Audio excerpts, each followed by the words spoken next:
అందరికీ నమస్కారం. ఇప్పుడు మన దగ్గర చూపించుకొని డెలివరీ అయిన వాళ్ళు డాక్టర్ బేబీ చేసుకొని ఆ ఎఫెక్ట్ బిడ్డల మీద ఎట్లా ఉంది అనే దాని గురించి వాళ్ళ ఎక్స్పీరియన్స్ చెప్తారు. అంటే ప్రెగ్నెన్సీలో మాత్రం డాక్టర్ బేబీ ఎఫెక్ట్ కాదు, డెలివరీ అయిన తర్వాత పెరిగే కొద్దీ ఆ అమ్మ ఏమేమి అనుకునిందో అట్లనే ఆ బిడ్డలు కూడా వస్తారు అనేదానికి తన ఎక్స్పీరియన్స్ షేర్ చేసుకునేదానికి విజిత వస్తున్నారు. నా పేరు విజిత. ఈరోజు నేను నార్మల్ డెలివరీ గురించి నేను ఎక్స్పీరియన్స్ అయింది చెప్తున్నాను. నా మ్యారేజ్ అయ్యి ఇప్పుడు 6th ఇయర్ రన్నింగ్. 5 years వరకు పిల్లలు లేరు. చాలానే ఫేస్ చేశాను నేను కూడాను. కానీ ఇక్కడికి వస్తే దేన్నైనా ఎలా ఈజీగా తీసుకోవచ్చు, మనం నెగిటివ్ థాట్స్లో నుంచి పాజిటివ్గా ఎలా రావచ్చు అనేది ఈ హాస్పిటల్లో చాలా యూజ్ అవుతుంది. నేను ఈ మంత్ 4th నార్మల్ డెలివరీ అయ్యాను. నాకు 1 year back first ectopic pregnancy వచ్చింది. అంటే మామూలుగా 2 years పిల్లలు వద్దు అనుకోలేదు, కానీ న్యాచురల్గా అవుతుందేమో అని వెయిట్ చేశాము, కానీ అవ్వలేదు. తర్వాత ఇక్కడికి వచ్చాను, చూపించుకున్నాను, కానీ కొంత టైం పట్టింది. మేడం కొంచెం టైం పడుతుంది, మీరు త్వరగా అంటే అవ్వదు, నిదానంగా ఉంటే ఏదైనా నిదానంగా మంచి రిజల్ట్ వస్తుంది అని చెప్పారు. కానీ నాకు ఒక 1 year పట్టింది. ఈ లోపలే ఇంకా మా అత్తమ్మ వాళ్ళంతా ప్రెషర్ ఎక్కువ అయ్యేది. ఇంకా మేడంకి చెప్పాను, ఇలా అంటున్నారు మేడం అంటే, వాళ్ళు ఎక్కడ చూపించుకోమంటారే అక్కడే చూపించుకోమ్మా, వాళ్ళ ప్రెషర్ నీకు అంతున్నా కూడా నువ్వు ఇక్కడ పీస్ఫుల్గా ఉండలేవు, ఎక్కడున్నా మనకు ప్రెగ్నెన్సీ అనేది మంచిగా రావాలి. సో మీ అత్తమ్మ వాళ్ళు ఎలా చెప్తే అలా చేయను. అక్కడ కూడా మేడం పాజిటివ్ రివ్యూనే ఇచ్చారు, నా దగ్గరే చూపించుకో, అలానే చేయాలా ఏం చెప్పలేదు. కానీ మా అత్తమ్మ వాళ్ళు చెప్పిన తర్వాత వేరే దగ్గర చూపించుకుంటే ఎక్టోపిక్ ప్రెగ్నెన్సీ వచ్చింది. వాళ్ళు ల్యాప్రోస్కోప్ చేస్తామని చెప్పారు. ఇంకెట్లాగో వచ్చింది, మంచిది కాదు కదా, నేను ఇలానే పోతానని మా హస్బెండ్ని అడిగితే ఇంకా ఆయన సపోర్ట్ ఇచ్చారు. అక్కడే చూపించుకొని అక్కడే ఇంకా డెలివరీ ఏదైనా ఇంకా అక్కడే చేయించుకో అని చెప్తే, మేడం అయితే ల్యాప్రోస్కోప్ అవసరం లేదు, నేను ఇంజెక్షన్తోనే క్లియర్ చేస్తాను అని చెప్పి ఇంజెక్షన్స్తోనే క్లియర్ చేసి ఒక 6 months గ్యాప్ తీసుకోమని చెప్పారు. అప్పుడు చాలా నెగిటివ్ థాట్స్లో ఉన్నాను నేను. యూట్యూబ్ చూడడము, అంటే ఒకసారి ఎక్టోపిక్ వస్తే ఇంకా మళ్ళీ అదే వస్తుంది, ఇంకా మళ్ళీ అలానే వస్తుంది ఎన్నిసార్లు అయినాను అని యూట్యూబ్లో ఎక్కువ గూగుల్ అవి చూసేదాన్ని. అవే వచ్చి మేడం వాళ్ళతో షేర్ చేసేదాన్ని. ఇంకా అప్పుడు చెప్పారు మేడం, మీరు అవన్నీ వదిలేసేయండి, మీకు కౌన్సిలర్స్ ఉంటారు, వాళ్ళ మాటలే తీసుకోండి, వీడియోస్ చూడండి, ఎక్కడ నెగిటివ్ వినిపించినా కూడా అది చూడడం ఆపేసేయండి, పాజిటివ్ తీసుకోండి, ఒకసారి అలా వచ్చిందని మళ్ళీ రావాలని ఏం లేదు అని చెప్పి చాలా పేషెంట్స్ రికార్డ్స్ చూపించారు. అప్పుడు కొంచెం పాజిటివ్లోకి వచ్చాను నేను. ఇంకా అదే పాజిటివ్ మైండ్ సెట్ అలవాటు చేసుకోవడం వల్ల 6 months తర్వాత 8th monthకి మళ్ళీ కన్సీవ్ అయ్యాను. ఇంకా అప్పటి నుంచి అంటే మళ్ళీ ఆ ఎక్టోపిక్లోనే నాకు షుగర్ అటాక్ అయ్యింది. ఇంకా అప్పుడు మళ్ళీ భయపడ్డాను, మళ్ళీ షుగర్ అంటే ఏమవుతుంది, బేబీ ఎలా అవుతుంది, ఇంక ఇవన్నీ చాలా డౌట్స్. అసలు ఒక 1 month నెగిటివ్లోనే ఉన్నా, ప్రెగ్నెన్సీ వచ్చిన తర్వాత కూడా 1 month నెగిటివ్లోనే ఉన్న, పాపకు షుగర్ వస్తుందేమో, లేదా అది ట్యూబ్లో నిలబడుతుందేమో, ఎందుకంటే వచ్చిన వెంటనే బేబీ కనిపించదు కదా. ఇంకా ఆ 2 weeks చాలా టెన్షన్ పడ్డాను. ఇంకా షుగర్ కూడా అలాగే ఇంక్రీజ్ అయింది. కానీ మేడం వాళ్ళ సపోర్టు, వాళ్ళ పాజిటివ్ థాట్స్ మన మీద చెప్పడం, అవన్నీ నాకు చాలా హెల్ప్ అయ్యాయి. 2nd month కంతా ఎప్పుడైతే బేబీ గర్భసంచిలోనే ఉందమ్మా అని చెప్పారో ఇంక అప్పటి నుంచి ఇంకంతా పాజిటివ్గానే చేశాను, అంతా బాగా అయింది. టాక్ టు బేబీ నేను ఎక్కువ చేసేదాన్ని. అంటే ఫస్ట్లో మాత్రం ఎవరైనా ఎక్స్పీరియన్స్ అయితేనే దాన్ని తీసుకుంటారు. టాక్ టు బేబీ అంటే కడుపులో ఉండే బేబీకి ఏం వినిపిస్తుంది అంటే, ఎంత వీడియోస్ చూసినా మనం ఎక్స్పీరియన్స్ అయితే కానీ అది మనము నమ్మము. నాకు ఎక్కడో ఒక డౌట్ ఉండేది, అలా వింటారా అనేసి. ఇది నా 4th monthలో నేను షేర్ చేసుకోవాలనుకున్నాను, కానీ నాకు స్టేజ్ ఫియర్ అనేది చాలా ఎక్కువ. నేను అందుకే అస్సలు మేడం వాళ్ళకు కూడా రిక్వెస్ట్ చేయాలనుకున్నా, మేడం నేను ఇలా అయితే మాట్లాడలేను, పర్సనల్గా ఎంతమంది వచ్చినా చెప్తాను, నా నంబర్ ఇస్తాను, కానీ ఇక్కడ ఇట్లా మాట్లాడలేను అని నా బిఫోర్ డెలివరీ చెప్పాలనుకున్నాను. కానీ మేడం వాళ్ళ ఎఫర్ట్స్ అవన్నీ చూసి మేడం వాళ్ళు ఎప్పుడు పిలుస్తారు, నేను ఎప్పుడు వచ్చి మాట్లాడతాను. నా చెప్పాలి అంటే నా స్టేజ్ మీద ఇదే ఫస్ట్ స్పీచ్ మేడం. అదంతా మేడం వాళ్ళ ఎఫర్ట్స్ వల్లే నాకు ఇంత ధైర్యం కూడా వచ్చింది మీ ముందు మాట్లాడడానికి. ఇంకా టాక్ టు బేబీ బాగా చేశాను.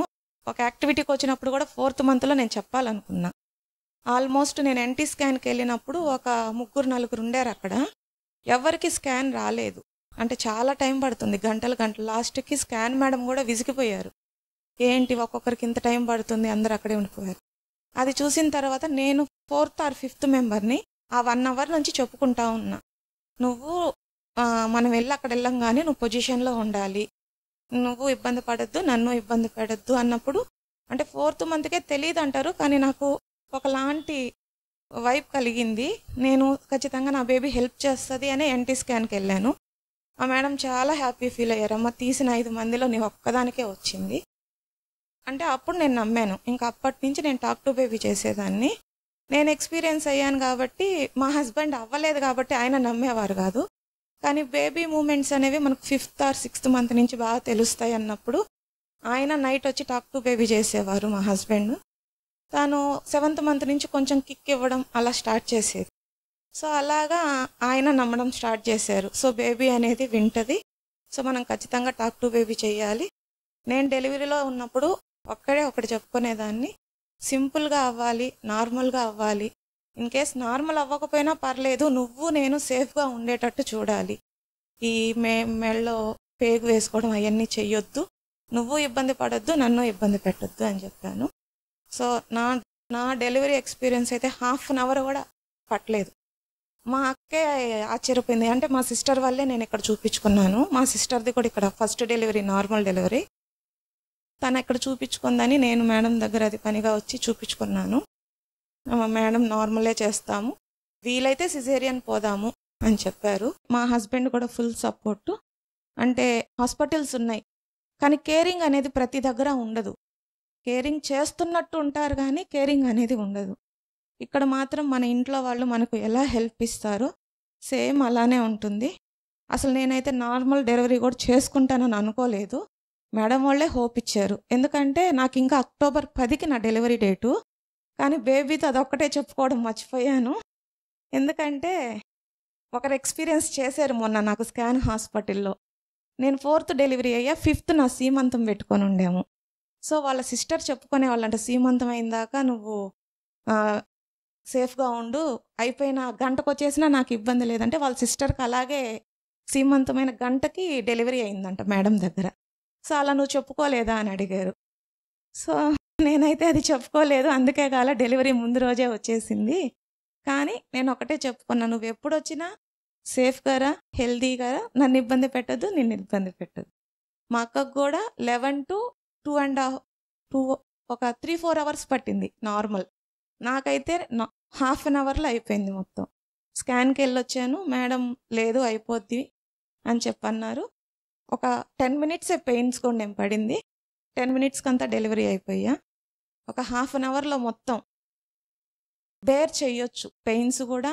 అంటే ఫస్ట్ది కాబట్టి మనకి ఎక్స్పీరియన్స్ ఉండదు, సో మనం చేయగలుగుతామా లేదా అని చెప్పి నేనైతే విజయలక్ష్మి మేడంని, మేడం నాకు భయం వేస్తుంది మేడం, నేనేం ప్రాక్టీస్ అవ్వలేదు, నేను అంత శ్రీమంతం హడావిడిలో ఉన్నాను, నాకైతే భయం వేస్తుంది మేడం, నేను సి సెక్షన్కి వెళ్ళిపోతాను అని చెప్పా. ఎందుకు అలా అనుకుంటున్నావు, నువ్వు సి సెక్షన్కి వెళ్తాన్నా మేడం చెయ్యరు, అది నీ చేతుల్లో లేదు, బేబీకి ఏదన్నా ఇబ్బంది అయితే అప్పుడు చేస్తారు అంతే కానీ నువ్వు సి సెక్షన్ అనొద్దు, చాలా ధైర్యంగా ఉండు, నీ చుట్టూ అందరు ఉంటారు అని చెప్పారు. అసలు స్టాఫ్ అంతా ఎంత సపోర్టివ్గా ఎంత బాగా చేశారంటే, నేను అసలు నా ఫస్ట్ స్పీచ్ ఇదే అంటే మీరు నమ్మొచ్చు. మళ్ళీ నేను చదివింది బీటెక్లో ఎన్ని స్పీచ్లు ఉంటాయో మీకు తెలుసు. స్పీచ్ అప్పుడల్లా తప్పించుకొని వెళ్ళిపోయేదాన్ని, అంటే అప్పుడు ఉండేదాన్ని కాదు. సో ఏదన్నా కంపెనీస్ వస్తున్నాయన్నా కూడా ఎక్కడ ఇంటర్వ్యూస్ అటెండ్ అయ్యేదాన్ని, కానీ ఇలా వెబినార్స్ గ్రూప్లో అంటే వెళ్ళిపోయేదాన్ని. అంత భయం నాకు. అప్పటి నుంచి డెలివరీ అయిన దగ్గర నుంచి ఇంకా చాలామందికి హెల్ప్ఫుల్ అవ్వాలి నా జర్నీ అనేది. అందరూ సేఫ్గా హెల్తీగా బేబీని తీసుకోవాలి. మేడం వాళ్ళ ఎఫర్ట్స్ మీరు కూడా తెలుసుకోవాలి, అందరికీ చెప్పాలి. అందరూ హెల్దీ బేబీని తీసుకోవాలని నేను ఇక్కడికి వచ్చి స్పీచ్ ఇస్తున్నాను.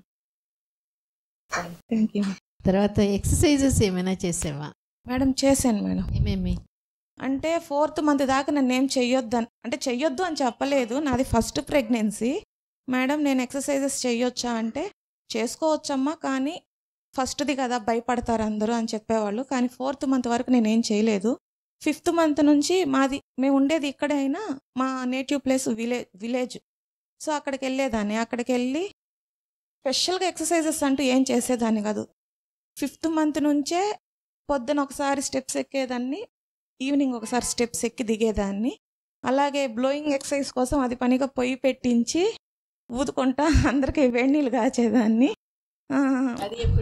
5th మంత్ నుంచే మేడం. కానీ చెప్పలేదు, కానీ హెవీగా చేసేదాన్ని కాదు. 5th మంత్ 6th మంత్ కొంచెం ఒకసారి అలా చేసేదాన్ని. 7th మంత్ నుంచి బాగా ఒక 2 టైమ్స్ ఎక్కి దిగడం, ఈవినింగ్ ఎక్కి దిగడం, బట్టలు ఆరేయడం కోసం కానీ తీసుకురావడం కోసం కానీ ఆ పొయ్యి ఊదడము. కింద కూర్చొని తినేదాన్ని మేడం. మేడం వాళ్ళు కూడా భయపడతారమ్మా కొంతమంది ఫస్ట్ ప్రెగ్నెన్సీ, నీకు ఎట్లా కంఫర్ట్ ఉంటే అట్లా కూర్చొని. నాకు ఫస్ట్ నుంచి కింద కూర్చొని తినడమే అలవాటు. సో నేను ఈ ప్రెగ్నెన్సీలో నేను పైనే తినాలని ఏం లేదు. నా కంఫర్ట్ని బట్టి నేను కింద కూర్చొని ఇండియన్ టాయిలెటే వాడేదాన్ని. మా హస్బెండ్ నువ్వు ఇబ్బంది పడతావని చెప్పి అప్పటికప్పటికే మా ఊర్లో కూడా వెస్ట్రన్ ఉంది, కానీ ఇంకా కొత్తది కావాలని పెట్టించినా కూడా నేను వాడేదా. మా ఇద్దరికి అక్కడ గొడవ పడేది. ఏమన్నా బేబీకి అయితే మాత్రం నీకుంటది నా చేతిలో అని చెప్పి ఆయన తిట్టేవాళ్ళు. ఏం భయం లేదా, అండాలి మేడం ఉన్నారు, మేడమే చూసుకుంటారు అని చెప్పేసి అట్లే ఇండియన్ సీట్ వాడేదాన్ని. సో ఫిజికల్ గా ఇబ్బందిగా అనిపించలేదా ఇండియన్ టాయిలెట్ లో కూర్చోడం? మేడం ఒక 5th మంత్ లో ఒక 2-3 టైమ్స్ అనిపించింది మేడం. అది మా మదర్ తో చెప్పాను, ఇట్లా పొట్ట పట్టేసినట్టు ఇట్లా అవుతుంది, బేబీ ఏమన్నా ఇబ్బంది, బ్రీతింగ్ ప్రాబ్లం అట్లుందా అంటే అట్లేం లేదు, స్ట్రెచబుల్ అవుతుంటుంటది అని చెప్పి తర్వాత నెక్స్ట్ చెకప్ అప్పుడు మేడం వాళ్ళని అడిగాను, ఇబ్బంది ఉంటే వెంటనే లేసేసేయమ్మా, కొంచెం సెట్ అయ్యాక మళ్ళీ యూస్ చేసుకోవచ్చు అంటే నేను ఇంకా దాన్నే వాడేదాన్ని. తర్వాత ఇంకా పట్టినట్టంతా ఏం లేదు. ఎప్పుడో ఒకసారి అంటే పొట్ట టైట్ ఉన్నప్పుడు అట్లా అనిపించేది. సో కొంచెం వాక్ చేసి మళ్ళీ నార్మల్ అయిపోయి తర్వాత ఇంకేం ఉండేది కాదు మేడం. సో అలా ఎక్కువ అంటే పర్టికులర్ గా నేను ఏం చేయలేదు. అంతా ఎక్సర్సైజ్ మేడం. బ్రీతింగ్ మాత్రం నేను కొంచెం తక్కువే చేసేదాన్ని మేడం, ఎందుకంటే నాకు కోల్డ్ అనేది ఎక్కువ. అది ఎక్కువ చేసినప్పుడు ఏంటంటే కొంచెం తల అట్లా ఉండేది. బ్రీతింగ్ మెడిటేషన్ కూడా కొంచెం అంటే అది ఒక రోజు చేస్తే ఇది ఒక రోజు.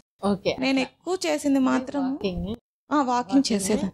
అసలు మెయిన్ విలేజ్కి వెళ్ళిందే వాక్ చేయడానికి. ఇక్కడ మెట్లు కాదు మేడం, మళ్ళీ విడిగా వాక్ చేసేదాన్ని. పొద్దున 1 అవర్, నైట్ తిన్నాక 1 అవర్, ఆఫ్టర్నూన్ మాత్రం ఒక 15 మినిట్స్ చేసేదాన్ని. వాకింగ్ హెల్ప్ అయింది మేడం బాగా. వాకింగ్ ఎట్లా, నువ్వు ఒంటరిగా వెళ్ళేదానివా? మేడం మార్నింగ్ మాత్రం పర్టికులర్ గా వాకింగ్ చేయను మేడం, మాది పెద్ద సరౌండింగ్స్ ఉన్నవి. సో ఆ చుట్టుపక్కలంతా చిమ్మేదాన్ని, ఇల్లు చిమ్మడం, వంగి ఆ చీపర్ కట్టు ఉంటుంది కదా చిన్నది, అది తీసుకొని చిమ్మేదాన్ని. పొద్దున మా హస్బెండ్ కుదరదు, నైట్ మాత్రం తను భోజనం చేసిన తర్వాత ఇద్దరం కలిసి వాక్ చేసేవాళ్ళు. సో మంచిది. సో ఏది నీకు ఈ డెలివరీలో హెల్ప్ చేసింది అనిపిస్తుంది? ఎందుకంటే డెలివరీ అవుతుంది, కొంతమందికి మాత్రం ఈజీగా అయిపోతుంది. నీకు ఏమనిపిస్తుంది, ఎందువల్ల నీకు అంత ఈజీగా అయిపోయింది? మేడం నాకైతే మెయిన్ అంటే నా ఎఫర్ట్స్ ఉంటాయి, మీ ఎఫర్ట్స్ ఉంటాయి మేడం. ఒకటి మీరు చెప్పండి, నేను చేసుకోవడం వల్ల నాకు ఈజీ అయింది. అందులో ఫస్ట్ది టాక్ టు బేబీ అని అనుకుంటున్నాను. సెకండ్ది వచ్చేసి నా ఫిజికల్ యాక్టివిటీస్ మేడం. దానికి తోడు నేను మెంటల్ స్ట్రెస్ ఎక్కువ తీసుకునేదాన్ని కాదు. ఈ ప్రెగ్నెన్సీలో నాకు చాలా మెంటల్ స్ట్రెస్లు ఎదురయ్యాయి. కానీ ఒకటే అనుకున్నాను, బిడ్డ కంటే ఏది ఇంపార్టెంట్ కాదు. ఇప్పుడు ఆ బిడ్డ లేనప్పుడు ఎన్ని మాటలు పడ్డాము, ఈ ప్రాబ్లమ్స్ అనేవి వస్తూ ఉంటాయి, పోతా ఉంటాయి, అవి తర్వాత అయినా చూసుకోవచ్చు, మేబీ లేకపోయినా పర్లేదు, బిడ్డలుంటే చాలు అని చెప్పి ఆ నెగిటివ్ థాట్స్ మాత్రం నేను పక్కన పెట్టేశాను మేడం. చాలా వరకు చాలా ఫేస్ చేశాను నేను. అది ఏంటి, ఒక ఎగ్జాంపుల్కి ఏదైనా చెప్పండి, ఎందుకంటే ఇది చాలా మందికి యూజ్ అవుతుంది. ఇప్పుడు ఎవరైనా ఏమైనా అనొచ్చు, అనుకోవచ్చు, అది మనం వినొచ్చు, అది పట్టించుకుంటే మనకు బాధ కలిగిస్తుంది. ఇప్పుడు నువ్వు అది వదిలేసిన అంటే ఎగ్జాంపుల్కి ఏదైనా. ఇవి అడిగేవంటూ మాత్రం ఉంటే నాకు మా పుట్టింటి సైడ్ ఏం పెద్ద ప్రెషర్ ఉండేది కాదు మేడం. దీంట్లో మాత్రం నేను చెప్పేది ఏంటంటే హస్బెండ్ సపోర్ట్ చాలా ఉండాలి మేడం. నేను కూడా ఆయన బాధపడేవారంట, కానీ నాకు తెలియని ఇచ్చేవాళ్ళు కాదు. ఎప్పుడన్నా పక్కన వాళ్ళు చెప్పేవాళ్ళు, నీకెందుకు ఏం బాధ ఉండదా, అంత లైట్ గా ఉంటావు అని చెప్పి నేను తిట్టేదాన్ని మేడం. ఇప్పుడు బాధపడితే ఏమొస్తుంది, అదేమన్నా మనం తెచ్చి చేసుకోగలమా అని చెప్పేసి, నువ్వు బాధపడబాకు, వచ్చినప్పుడే వస్తుంది, రాకపోతే ఇద్దరం హ్యాపీగా ఉంటాం, ఎందుకు నువ్వు అంత ఫీల్ అవుతున్నావు అని. ఆయన బాధపడ్డట్టు నాకు 5 years లో ఎప్పుడు తెలియదు మేడం. కానీ వాళ్ళ అక్క కూతురు చెప్పింది మేడం, మామ ఇట్లా చాలా బాధపడుతున్నారు అనేసి. అది నాకు ప్రెగ్నెన్సీ వచ్చిన తర్వాత చెప్పింది. మా హస్బెండ్ సపోర్ట్ ఫుల్గా ఉంది. పక్కన వాళ్ళు ఏమన్నా కూడా లైట్ తీసుకునేదాన్ని మేడం. ఫస్ట్ లో తీసుకోలేకపోయేదాన్ని, ఇంకా తర్వాత కొద్దిగా వీడియోస్ చూడడము. ఇట్లా కాదు, ఇప్పుడు నువ్వు చాలా రోజుల తర్వాత వచ్చిన ప్రెగ్నెన్సీ, నువ్వు నడుస్తున్నావే, నువ్వు చిమ్ముతున్నావే, ఏమైనా అవుతుందేమో అట్లా ఏదైనా డౌట్ పెట్టేవాళ్ళ?